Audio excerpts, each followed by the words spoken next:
All right, guys, so it's October, and the weather's starting to cool, and nothing's better than grabbing your favorite date and going to do something fun. You put your little jacket on, you hold hands, you walk, maybe drink a coffee, and when you're going to do those things, why not do it using the Game Time app? Look, it's fun to go out on dates, but it's also fun to save money, and you can do that at the Game Time app, the world's #1 provider of last-minute ticket sales. Guys, it don't matter if you're trying to take her out to dinner, followed by a show, or dinner, followed by a concert. You want to take her to a sporting event? You can save money at the Game Time app.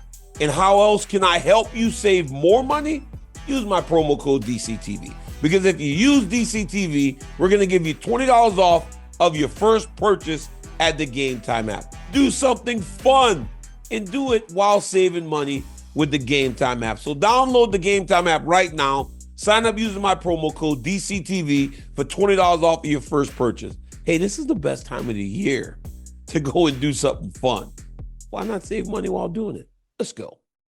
Daniel Cormier! UFC 307 is in the books, and what a fight night from Salt Lake City.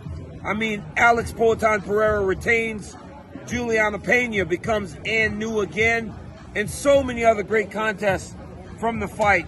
Guys, Salt Lake City has now become one of the best cities to come and call fights in. I love this city because the fans come out early, they stay the whole time, and the fighters deliver. The circumstances you have to fight under here are very difficult because of the altitude. It's exhausting when you're in there. People are fired up. The energy's different. But the fighters have time and time again shown why the UFC is the UFC. Let's start with Alex Pereira. Going into this fight, so many people thought Khalil Rountree Jr., ranked number 8 in the world, had no chance. Very, very early, that was proven different. Khalil Rountree Jr. started this fight very good. He was actually winning on all the judges' scorecards. He was up 2-1 going into round 4. He fought well. But Alex Pereira literally made one of the best adjustments in fight that I've seen. You could see that he initially thought what everybody thought. This will be a little easier. This is one of those nights where I'm going to knock him out. And why wouldn't he? He had knocked out former champion Yuri Prochazka. He had knocked out former champion Jamal Hill. He had beaten so many great fighters and done it so impressively that when you're fighting the number 8 ranked guy in the world, why wouldn't you expect the same thing to happen? That's exactly what Pereira did. He expected the same thing to happen early, but it didn't. So what did he do? He slowed everything down. He slowed it all down, and he took his time. He went back to his low calf kicks on the opposite side. He got more responsible with his defenses, because early in the fight, he got hit by Rountree. He got dropped almost by Rountree off of a head kick that he missed. But he settled himself. Took his time. By the way, I didn't think he lost round 1. I thought Pereira should have been up 2-1. But the judging here tonight was not A+. These people were fucking up. It was unbelievable to see some of the scorecards that these judges had tonight. But again, back to Pereira. He slows everything down. He goes back to fighting as if he's in a high-level glory kickboxing match. You could see the shift. You could see him change right away. And it paid dividends. Khalil Rountree Jr. was out there like a guy that overcame extreme circumstances, had a tough upbringing, almost died on his couch. He looked like he was ready to die inside that octagon tonight. Pereira had to show him the way out. And it wasn't easy. He hurt him very bad in round 3. But in round 4, he strategically broke him down. And when he hit him with that body shot, uppercut, Rountree goes down, fight is over. I mean, the cut, Khalil had a cut, whole eye was split open on the right side, cut underneath, split open on top, cut on the left eye, all from jabs. He was jabbing him. in putting that much damage on Khalil Rountree Jr. It was a tremendous performance by Alex Poatan Pereira, and that is why, honestly, he's the biggest star we have in the UFC. The fans love him. They love him, and rightfully so. The guy competes. He always shows up, and he just defended the belt for the third time in 7 months. Today, he broke Ronda Rousey's record for the shortest turnaround in terms of title fights, and he always does it so impressively. What a champion Alex Poatan Pereira is. Hats off to Khalil Rountree Jr., man. He left it all out there. He should be proud of himself. Many thought ranked 8th, he didn't deserve a title fight. I think tonight he showed he deserved to be in there with one of the best fighters in the world. Pereira's making a boatload of money right now, and rightfully so. He's a champion that's available. He's a champion that steps up, and he's a champion that when you put him on the card, he performs. So hats off to that entire team. I'm going to go back and talk to Glover and them at the end of the fight, him and Plinio, get some words on what they thought of their prized pupil. In the co-main event, Julianna Peña became the world champion again tonight. I thought that she lost the fight. I will be honest. But I need to go back and watch round 1. I thought Raquel won round 4 and 5 pretty convincingly. But Julianna did have moments in round 5. But I thought it all came down to round 1. I will go back and rewatch that to see. What I remember, though, it was a very, very slow round. So, and if I do watch and Julianna won, I will eat my words. But that's on Raquel Pennington also. You can't fight such a slow pace so early to a round that hardly anything was done. Cost you your world championship. She fought well down the stretch, but she didn't fight very well early. You guys see the boy Miles again. Stupid ass Liverpool shirt, man. Take that shit off around me. Oh, here we everybody getting on camera tonight.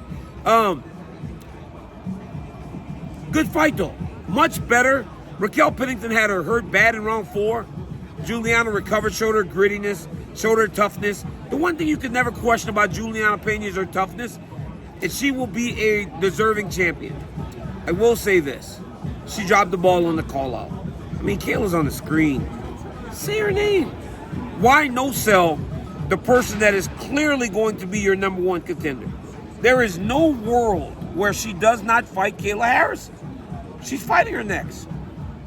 You might as well put the sell on it right now. Don't wait until the fight is announced. Now you're a step behind when you had the opportunity to be a step ahead going into your fight with Kayla Harrison, who will be the number 1 contender for your championship as we go forward. And tonight's not like Kayla Harrison looked the best. Kayla's looked better. Tonight she looked like a girl that needs to get takedowns, and if she doesn't, she is still in the very early stages of her striking. So Julianna Peña should have, after this performance, been more willing to say her name. But at the end of the day, she becomes a champion again, and Mike Valley and his team out at Valley Flow now have 2 UFC champions on their roster. Massive for a gym out of Chicago that isn't a massive, huge gym. So great job, guys. Congratulations. Congratulations, Julianna, on once again conquering the world and becoming a world champion exactly like you said you were going to do. Mario Bautista and Jose Aldo went to a split decision. Mario Bautista just clinched him. I get it. It might not be fan-friendly. You might not like the way the fight played out. But it was right. Guys, controlling the octagon is a form of criteria. Jose Aldo had a few bursts in the 3rd round where he did damage, but not enough. You got to sustain some damage. You can't let a guy hold you along the octagon side the entirety of that round and expect to get a decision by some judges that honestly did not do a great job tonight. There wasn't great judging tonight inside of the arena in Salt Lake City. And I think that's probably the only bad thing I can say about this entire event. But Jose Aldo just seemed a little bit willing to let him hold him. And I think cardio played a part in it. I think he might have been a little bit fatigued. But it is what it is. Roman Dolidze A1, Kevin Holland hurt himself. When he twisted, it looked like he might have popped a rib. That is probably the most painful thing you could do inside of fighting. I am glad that his coach called off the fight and did not let the fighter have to say, I can't do it no more. You always protect your fighter. The one thing fighters have is toughness. Don't make them seem as though they choose the exit sign. Don't do that to them. Kayla Harrison beat Ketlen Vieira, but wasn't the best performance of her career. She didn't look great. And that showed. Ketlen Vieira is number 2 in the world for a reason. She's good. And it showed tonight inside the fight. But at the end of the day, Kayla Harrison got it done, and she is now the rightful number 1 contender. I don't care that Julianna doesn't think that she doesn't deserve it. She will fight for the championship belt next. Joaquin Buckley, congratulations. That was beautiful. To knock out Wonderboy Thompson is very difficult. To be behind and go and get that done is a big deal. Congratulations, man. You did exactly what you said you were going to do. Yasmin Lucindo, Alexander Hernandez, Cesar Almeida, Ryan Spann, Tisha Pennington, and Court McGee. Congratulations to all of you. You guys all made for another fantastic night from Salt Lake City. Guys, but at the end of the day, the night belongs once again to Alex Poatan Pereira, the best fighter at 205 and one of the best fighters pound for pound in the world. To have skills like that, crazy. Joe Rogan said that when he talked to Mark Goddard said it's ungodly watching him hit people and hearing the sounds that it makes. You don't hear that very often from one of the best referees in the world. He's a different guy. He is a different guy. And it shows every time he's in the octagon. Congratulations, Poatan. Guys, like I said, I will never take your support for granted. I love each and every one of you. I thank you guys time and time again for giving me the opportunity to do this for you and giving me the opportunity to live the life that I live. I will never take you guys for granted, and I appreciate each and every one of you. Until next time, guys, like, subscribe, tell your friends to tell their friends. DC's got a YouTube channel, and I'm giving you guys this type of access. You ever wonder what happens after the UFC is this? VIPs get the opportunity to go inside the octagon and take pictures and do all those types of things. Or you could be a friend of mine, and when you're a friend of mine, I take people in there too. But that's exactly what happens. Look, they take pictures inside the octagon. Guys, UFC 307 was amazing. Until next time, go Arsenal, and thank you guys for the support. I appreciate you. I'm with Coach Plinio, another successful title defense. This one seemed a little tougher, but on the fly, you guys told Alex, be more responsible defensively. It looked like he went back to like Glory Alex, where he started treating him like he was another high-level kickboxer. 100%, man. Great champions. I made a great challenges. The game plan was to start slow, and then as Khalil tends to fade away a little bit throughout the rounds, start picking him apart on the last rounds, was hard because Khalil was a very good, he was aggressive, right? So it was hard to counter him at first.